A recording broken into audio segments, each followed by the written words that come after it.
വേദന എടുക്കോ? പിന്നെ മീശ പിടിച്ച വേദന എടുക്കൂലേ?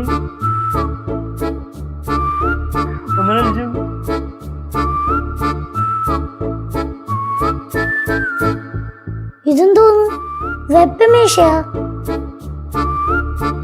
അപ്പൊ ചേട്ടനെ പറ്റിച്ചല്ലേ? അല്ലാതെ പിന്നെ എന്തോന്ന് വിചാരിച്ചിട്ട് ഈ കുട്ടിച്ചേവാകെ.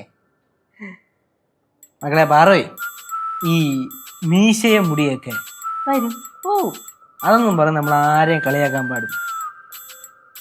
ഒരു മനുഷ്യന് ഏറ്റവും കൂടുതൽ വേണ്ടത് നല്ലൊരു മനസ്സ്. ആ മനസ്സേ എന്റെ ചേട്ടനുണ്ട്. അയ്യടാ, അങ്ങ് പതപ്പിച്ച്. ആ മീശ, കൊമ്പം മീശ എനിക്കല്ലടി, നിനക്കാണ് വേണ്ടത്.